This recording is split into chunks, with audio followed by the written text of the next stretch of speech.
Alors, super question et réponse difficile. Parce que, vous avez raison, il y a un risque. Le risque, c'est que l'université ou la grande école devienne une officine de formation pour les entreprises qui auront financé les études. Ça, c'est pas possible parce que l'université, c'est l'univers. Et la grande école, c'est aussi l'univers. On n'est pas au service d'une entreprise. Donc, il y a un premier risque, c'est celui-là. Mais il y avait un autre risque avant qui était aussi très, très dangereux. C'était de retirer complètement l'entreprise du monde de l'université.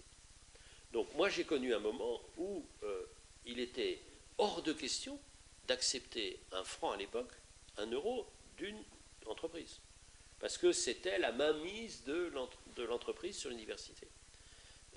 Et il était hors de question que la recherche soit autre chose qu'une recherche fondamentale, et surtout pas une recherche appliquée, qui pourrait être au service d'une grande entreprise. Donc, quand vous avez des campus, par exemple à Toulouse ou à Grenoble, vous avez en même temps l'université, les centres de recherche et les entreprises. Et tout ça, ça marche comme ça, de manière-là. Mais donc, il faut qu'il y ait un lien avec l'entreprise, comme je disais tout à l'heure, mais c'est une question d'équilibre. Si l'entreprise est absente, ça n'a pas de sens. Si l'entreprise domine, c'est extraordinairement dangereux et ça rapetisse. Pourquoi?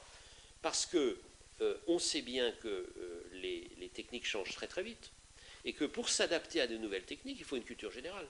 Et la culture générale, c'est pas uniquement être technicien. Et donc, on fait des techniciens très bien, mais il faut des gens qui soient capables mentalement et formés pour ça de changer de technique. C'est pour ça qu'il faut résister, il faut accueillir, mais leur donner une place et pas une trop grande place. C'est un peu comme l'articulation entre le privé et le public. C'est une question d'équilibre. J'ai tellement vu des idéologues des deux côtés, des gens qui disent jamais une entreprise doit entrer, jamais un représentant d'une entreprise au conseil d'administration de l'université. C'est imbécile. D'autres qui disent il faut que les entreprises soient majoritaires au conseil d'administration des universités. C'est pas possible non plus. C'est pas possible. Pardon d'être au milieu, mais vraiment l'expérience que j'ai assez grande des questions éducatives me conduit à arriver à cette conclusion-là. Et on voit des systèmes qui marchent bien. Donc, quand vous allez avoir les pôles, parce que c'est sympathique qu'il y ait des petites universités un peu partout, bon, pourquoi pas, mais enfin, il faut quand même rassembler les forces. Et puis, il y a quelque chose qui m'intéresse beaucoup, et c'est l'effet machine à café. C'est-à-dire, on a longtemps cru que les réseaux virtuels suffisaient. Qu'on pouvait avoir un copain australien et on allait discuter avec un copain chilien et on allait à l'autre bout et on ferait un chat ou un forum, machin, etc. Et à San Diego. Très bien, parfait. Enfin, quand on est ensemble, on peut dire on prend un café, on est là, on discute, tout ça. C'est autre chose. Il y a une sorte de, voilà, des êtres humains quand même, un peu d'humanité. Et bien ça marche, c'est plus, on est plus motivé pour aller, voilà, ça marche. C'est-à-dire la Silicon Valley, c'est une vallée.